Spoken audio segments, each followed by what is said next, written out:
Hollywood's brightest stars didn't wait for Oscar season to dazzle. Sunday's Governor's Awards had them turning heads and setting major fashion trends. Would we call it an Oscar?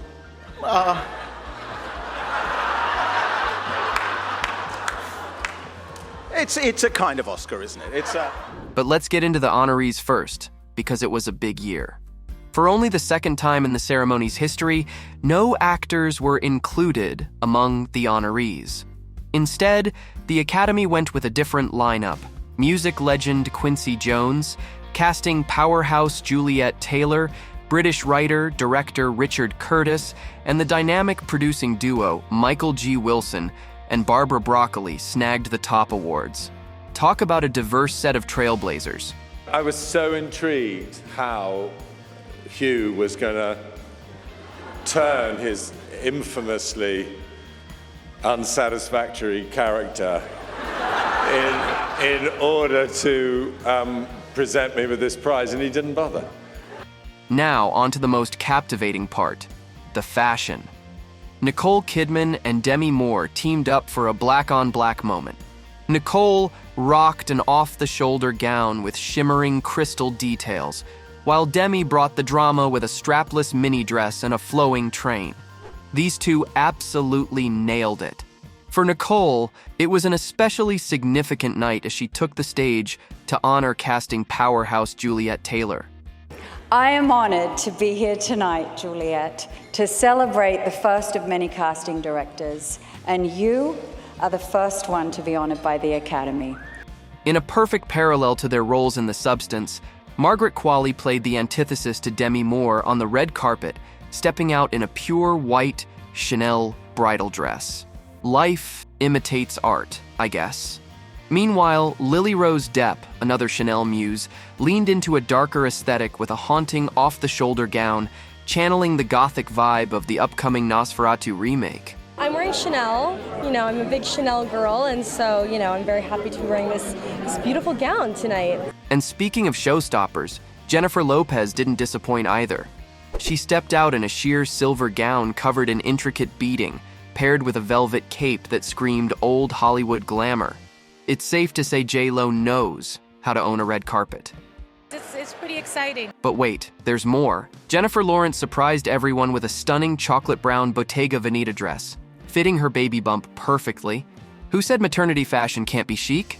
Pamela Anderson, on the other hand, embraced simplicity and elegance in a minimalist black gown, with barely any makeup and her hair loosely tied back. She effortlessly proved that sometimes less really is more. And I just started taking it all back and then started peeking out without makeup, and then I started realizing, oh, I feel great. Then there was Kate Winslet, making a bold choice in a tailored pantsuit with floral appliques. Modern meets romantic? Yes, please. I just want to be me. It doesn't matter what I'm wearing. And what about the cutest couple moment of the night? Rita Wilson sparkling in a sequined gown next to her dapper hubby. Tom Hanks? Classic Hollywood vibes all around. We can't skip over Selena Gomez, who brought a touch of timeless elegance with a black sequined gown, complete with white cuffs and a high collar. Very sleek, very polished. I was like, why not be a little dramatic tonight? Of course, the Irish trio, Saoirse, Paul Mescal, and Barry Keoghan, were the talk of the night. Saoirse Ronan never disappoints. She floated down the red carpet in a dreamy mint green gown adorned with cascading feathers. Ethereal is definitely her vibe. Barry and Paul looked fantastic too. Barry even shared a cheeky snap with Paul backstage. Paul looked every bit a Gucci gladiator, while Barry kept it chic in Dolce and Gabbana. There must be something in the water in Ireland because these three brought their A-game. You'd be surprised the amount of people that you ask in America to point out where Ireland is on a map. They point over towards like Mexico or someplace. Like they've just no idea where where it is.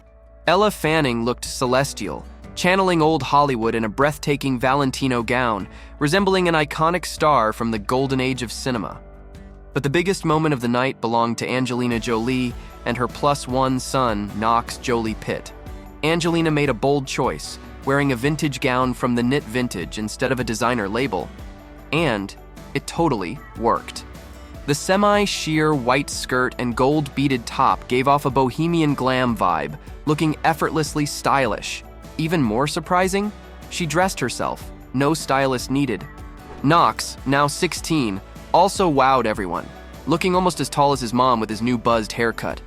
He kept it classic in a tuxedo, and together, they completely stole the show. This moment really highlighted their strong bond, especially after all the drama with Brad Pitt and the kids dropping the Pitt from their last names.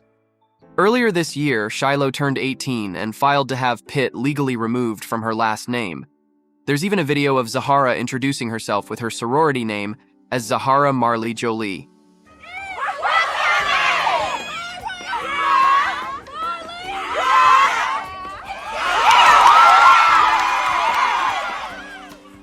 And get this, Vivian's name was listed as Vivian Jolie in the play The Outsiders, where she's a producer alongside her mom. Looks like the Jolie name is taking center stage. From what US Weekly says, Brad is devastated by this. One source said, to him, it was more than a name change. It was a symbol of a deeper estrangement that's been brewing for years.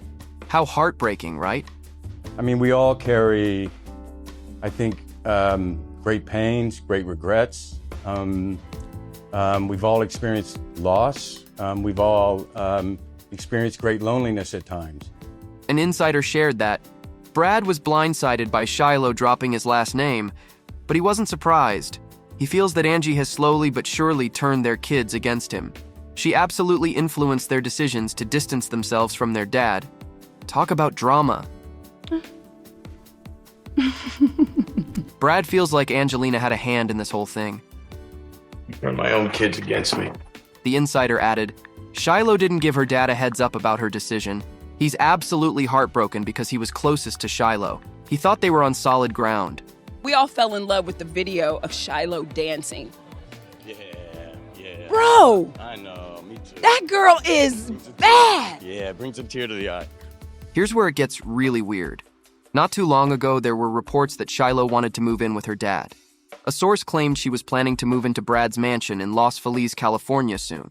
Why such a drastic change of heart? And it's not just Shiloh, Zahara, and Vivian. Word on the street is that Brad's relationships with Maddox and Pax are pretty much non-existent. Family drama at its peak. While the other kids have stayed silent on this matter, Pax let off some serious steam in an infamous Instagram post on Father's Day 2020. And this came right on the heels of Brad's Oscar acceptance speech, where he declared his love for his children. This is for my kids who color everything I do. I adore you. Pax didn't hold back, calling his dad a world-class asshole. That's certainly one extreme way to air dirty laundry. What did you say? And as if that wasn't enough, Pax continued, you have no consideration or empathy toward your 4 youngest children who tremble in fear when in your presence. You have made the lives of those closest to me a constant hell. You may tell yourself and the world whatever you want, but the truth will come to light someday. He wrapped up with a bang. So, happy Father's Day, you f***ing awful human being. A source described this rant as unusual, since Pax never says much about his parents on his profile. Guess he had a lot to get off his chest that day. Don't forget what sparked it all. Yeah, that notorious scene on the plane. Back in 2016, there was an incident on a private jet that set off a chain of events leading to the Brangelina divorce.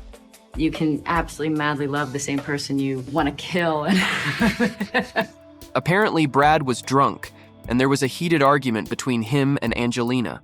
Things got messy when their eldest son, Maddox, stepped in, and the argument escalated more than it should have. Jolie, who was married to Pitt for 2 years, filed for divorce days after this alleged physical altercation between Brad and Maddox, who was 15 at the time. Following an FBI investigation into child abuse allegations, Pitt was cleared of all charges. However, the details of what happened on that private plane were later leaked to the press. We are focusing on the health of our family. And so we will be stronger when we come out of this, because that's what we're determined to do as a family. Based on the documents, Angelina told investigators that Brad's actions during the flight from France to Los Angeles frightened their children, who were aged between 8 and 15 at the time. And I guess you go through a certain point of pain or loss, and you either go down or you get back up. She claimed that Pitt lunged at one of the kids after they called him a prick, and she had to hold him back in a chokehold. Sounds crazy. Come on. Please stop. Do it. Stop! Well, it gets even worse. Pitt allegedly told Jolie that one of the children looked like a Columbine kid, referring to the 1999 Columbine High School massacre. Seriously, can you believe this? Yeah, sorry about that. But let's rewind a bit. Before all the legal wrangling, Brad and Angelina's romance started with their explosive on-screen chemistry on the set of Mr. and Mrs. Smith back in 2004. This ignited the love triangle rumors, with Brad initially married to Jennifer Aniston. Who could forget the Team Jen versus Team Angelina hype? Yeah, it was a pop culture storm. I think it's time people stop with that petty BS and just start celebrating great work. Fast forward to their whirlwind romance, a rainbow family with 6 kids, and even a lavish wedding at their French estate. He's like, every 3 months I'll say, honey, I think I should learn how to cook. Don't I? Yeah, I just humor it, but really, she has no business in the kitchen. Yet, behind closed doors, things soured. Soon, allegations of abuse surfaced, legal battles ensued, and suddenly it all turned into a battlefield. And remember the vineyard drama? It started when Angelina made headlines for allegedly selling her stake in Miraval to a Luxembourg-based company linked to Russian billionaire Yuri Shefler, all without Brad's knowledge or consent. Brad, not one to let things slide, fired back with a lawsuit, claiming Angelina's move was a deliberate attempt to sabotage him financially. He argued that they had an agreement to jointly manage their interests in the vineyard, and her actions were a breach of trust. You know, about love, about, I would say, trust. Trust in the person you love, trust in your intuition. The War of the Rosés was on. Courtroom drama unfolded like a gripping Hollywood script. Brad's legal team accused Angelina of trying to silence him with an NDA related to the vineyard sale, allegedly to prevent her from discussing their turbulent history in public. Meanwhile, Angelina's camp countered with claims that Brad had mismanaged Miraval's funds on vanity projects, like lavish pool renovations and a recording studio, rather than focusing on winemaking. Billy, I need more money. Angelina, always one to speak her mind, made headlines alleging abuse and pushing for her side of the story in court. Meanwhile, Brad tried to keep a low profile, focusing on his sobriety and new creative projects. I got sober because of this guy, and every day has been happier ever since. Still, the conflict raged on. Angelina certainly didn't just sip rosé during this divorce. She made bank. Splitting from Brad wasn't just about emotional closure. It was also a financial windfall. She reportedly earned a pretty penny, including a cool $9.7 million from auctioning off a Winston Churchill painting gifted by Brad. This woman knows how to make money. No, well, I'm quite responsible about money. That could put me off. So, is Brad Pitt keeping in touch with all his kids these days? Well, it's a mixed bag. While he's reportedly rebuilt his bond with Knox and Vivian, it seems Pax, Maddox, and Zahara, the adopted trio, aren't currently in contact with him. Congratulations on Zahara getting on to Spelman. My sister went to Spelman. Oh, wow. I think it's a special place to me. Like, she's gonna have such a beautiful time. Beautiful. Thank you. Reportedly, Brad makes it a priority to spend time with the younger 3, seeing them once or twice a week when he's around. He's all about cherishing those moments. What do I have to offer that's better than I had to my kids? As for the others, well, Brad's holding out hope for some future peace. What makes you guys so strong? We're married. I think 6 kids make you strong. Well, what do you think? Is Brad truly a terrible dad, or is Angelina steering the kids away from their father? Drop your thoughts below.